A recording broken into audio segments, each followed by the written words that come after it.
Welcome to VVD news TV. ప్రజల కోసం ప్రశ్నించే గొంతునే ఈ రోజు వార్తల్లోని ముఖ్యాంశాలు. నంద్యాల జిల్లా మహానంది క్షేత్రం దగ్గర కార్చిచ్చు కలకలం. నల్లమల అడవుల్లో భక్తుల జాతర. శ్రీశైలం చేరుకున్న కన్నడ భక్తులు. ఏపీ కేబినెట్ సమావేశానికి 6 మంత్రులు గైహాజరు. నంద్యాలలో టైలర్ల సమస్యలపై మంత్రి ఎన్ఎండి ఫరూక్ వినతి.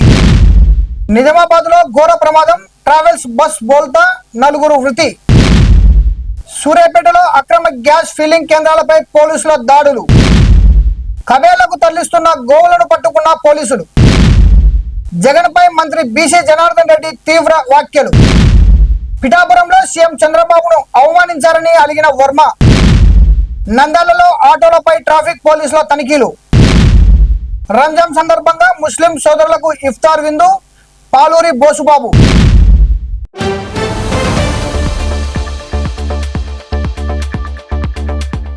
నంద్యాల జిల్లా మహానంది క్షేత్రం సమీపంలో కార్చిచ్చు చెలరేగడంతో కలకలం రేగింది. ఆలయ పరిసర ప్రాంతాల్లోని అడవుల్లో మంటలు వ్యాపించాయి. సమాచారం అందుకున్న అటవీ శాఖ అధికారులు సిబ్బంది ఘటనా స్థలానికి చేరుకుని మంటలను అదుపులోనికి తీసుకురావడానికి చర్యలు చేపట్టారు. ప్రస్తుతం పరిస్థితి అదుపులో ఉన్నట్లు అధికారులు తెలిపారు.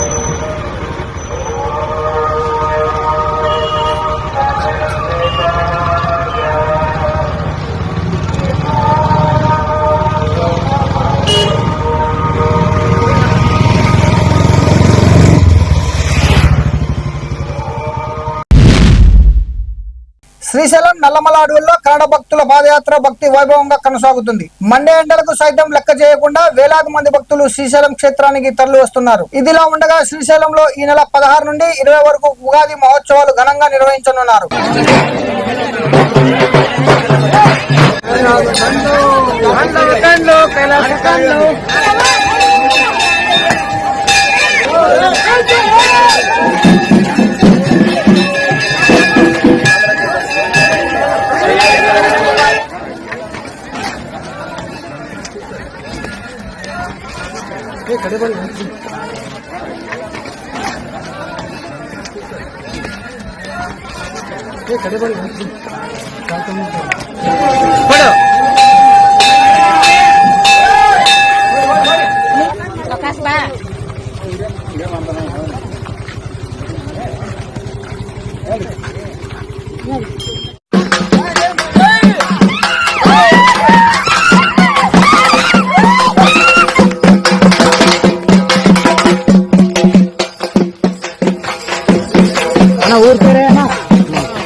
ఏపీ కేబినెట్ సమావేశానికి 6 మంత్రులు గైహాజరయ్యారు. రేపు జరగనున్న జనసేన ఆవిర్భావ దినోత్సవం నేపథ్యంలో డిప్యూటీ సీఎం పవన్ కళ్యాణ్, మంత్రి నాదెండ్ల మనోహర్ సమావేశానికి హాజరు కాలేదు. మరోవైపు అనారోగ్యం కారణంగా హోంమంత్రి వంగలపూడి అనిత, టీజీ భరత్, గొట్టిపాటి రవి సమావేశానికి దూరంగా ఉన్నట్లు సమాచారం.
నంద్యాలలో రాయలసీమ టైలర్స్ అసోసియేషన్ ప్రతినిధులు మంత్రి ఎన్ఎండి ఫరూక్ ను కలిసి వినతి పత్రం అందజేశారు. రంజాన్ ఉగాది సమయంలో విద్యుత్ సరఫరా నిలిపివేయకుండా చర్యలు తీసుకోవాలని కోరారు. సమస్య పరిష్కారానికి కృషి చేస్తామని మంత్రి హామీ ఇచ్చారు.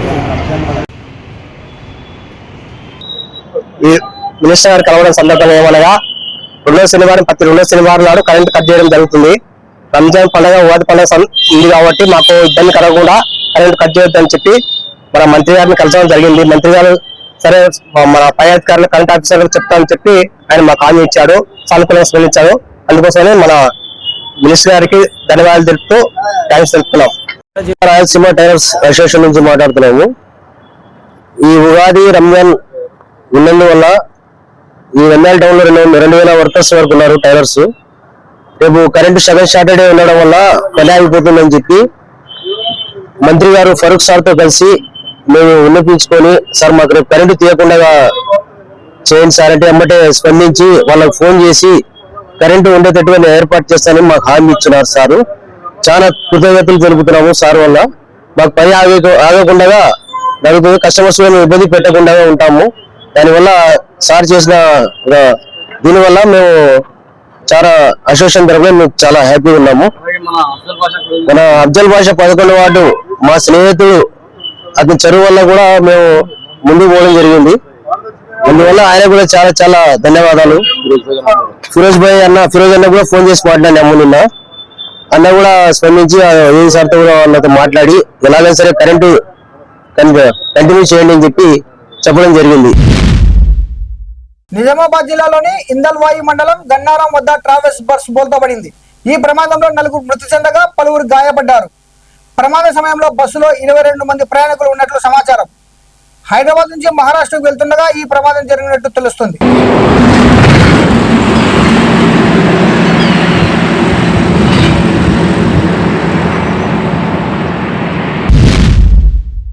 సూర్యాపేట జిల్లాలో అక్రమంగా గ్యాస్ ఫిల్లింగ్ చేస్తున్న కేంద్రాలపై పోలీసులు మెదుపుదాలు నిర్వహించారు. ఈ దాడుల్లో 20 కమర్షియల్ 20 డొమెస్టిక్ గ్యాస్ సిలిండర్లతో పాటు ఫిల్లింగ్ పరికరాలను స్వాధీనం చేసుకున్నారు.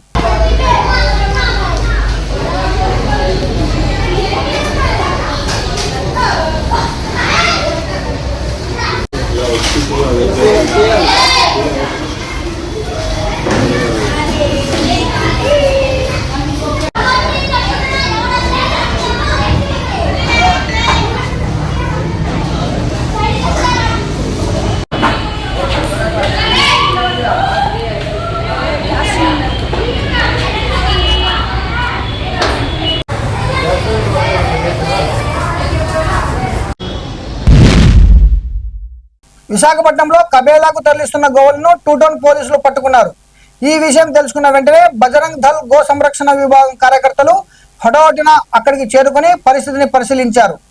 పోలీసులు గోవులను స్వాధీనం చేసుకుని కేసు నమోదు చేసి దర్యాప్తు చేపట్టారు.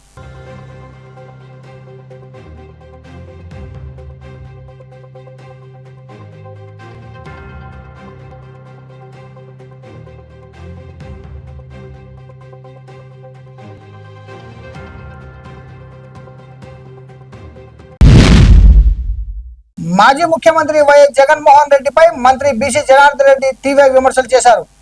పరిశ్రమలు స్థాపించేందుకు రాష్ట్రానికి వచ్చే వారిని జైలుకు పంపించే పరిస్థితులు తీసుకొచ్చారని అన్నారు. నువ్వు జైలుకు వెళ్లేందుకు సిద్ధంగా ఉండు జగన్మోహన్ రెడ్డి, పరిశ్రమలు పెట్టేందుకు వచ్చే వారిని జైల్లో పెడతావా అంటూ ఘాటుగా స్పందించారు. రాష్ట్ర అభివృద్ధికి పెట్టుబడిదారులకు అనుకూల వాతావరణం కల్పించాల్సిన అవసరం ఉందని పేర్కొన్నారు. పరిశ్రమ కూడా ఈరోజు రాష్ట్రానికి వస్తూ ఉన్నాయి. ఈరోజు వారు ఏం చెప్తారు, పరిశ్రమలు ఎవడైనా పెడితే మేము వచ్చిన తర్వాత జైలు వేస్తాం. నువ్వు వచ్చేది ఎప్పుడు, సచ్చేది ఎప్పుడు? నువ్వు జైలుకు పోయేటోని ఉత్తల వాళ్ళని జైల్లోకి వేస్తావా? జైలుకు పోవడానికి నువ్వు రెడీగా ఉండాలా. నువ్వు రెడీగా ఉండు జైలుకు పోవడానికి.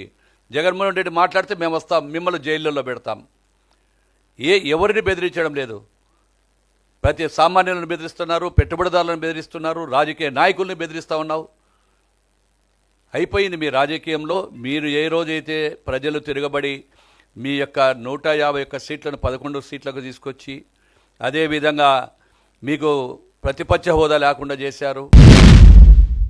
పిఠాపురంలో స్వచ్ఛంద కార్పొరేషన్ ఆధ్వర్యంలో జరిగిన పారిశుద్ధ్య కార్మికుల శిక్షణ కార్యక్రమంలో సీఎం చంద్రబాబు ఫోటో లేకపోవడంతో వర్మ అలిగారు. మా చంద్రబాబు ఫోటో లేనప్పుడు నేను ఎందుకు కూర్చోవాలి అంటూ అసంతృప్తి వ్యక్తం చేశారు. అయితే అక్కడున్న జనసేన నాయకులు ఆయనను పట్టించుకోకుండా స్టేజ్ మీద కూర్చొని జాలీగా చూస్తూ ఉన్నారు. నేను అలాగే లేని డయాల్స్ మీద కూర్చోను, ముఖ్యమంత్రి లేని డయాల్స్ మీద కూర్చోను. అది ఎందుకు చెప్పకుండా నేను డయాస్ రాను పైకి, దయచేసి నా సిస్టమ్ నాకు నేను రాను, ఇక్కడ కూర్చుంటాను. కూర్చోండి సార్, నేను రాను పైకి కూర్చుంటాను. చూడడం చూడడం ఏ రోజుదండి, నేను కూర్చుంటాను. కానీ ఇవాళ కాదు, ఎవరు నడిపిస్తున్నారో నాకు తెలిసాను.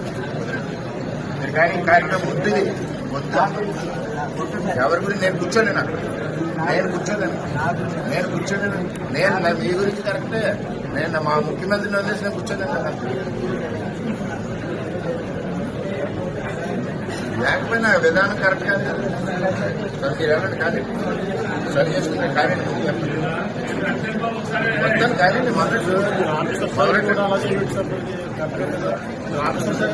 పట్టుకుని ఏడుస్తారు. మీరు ఎంతమందికి అవసరం ఉన్నారు, ముఖ్యమంత్రి బొమ్మ తప్పితే చూసుకోవడం తెలియదు మీకు పార్టీలో ఉండి. నంద్యాల ప్రభుత్వ ఆసుపత్రి ఆటో స్టాండ్ వద్ద ట్రాఫిక్ సిఐ చాంద్ బాషా ఆధ్వర్యంలో ఆటో రిక్షాలపై తనిఖీలు నిర్వహించారు. ఈ సందర్భంగా వాహనాల పత్రాలు పరిశీలించి సరైన డాక్యుమెంట్స్ లేని ఆటోలను సీజ్ చేస్తామని హెచ్చరించారు. ఆటోలకు ఇన్సూరెన్స్, లైసెన్స్ వంటి చట్టబద్ధ పత్రాలు తప్పనిసరిగా ఉండాలని, డ్రైవర్లు యూనిఫామ్ ధరించాలని సూచించారు.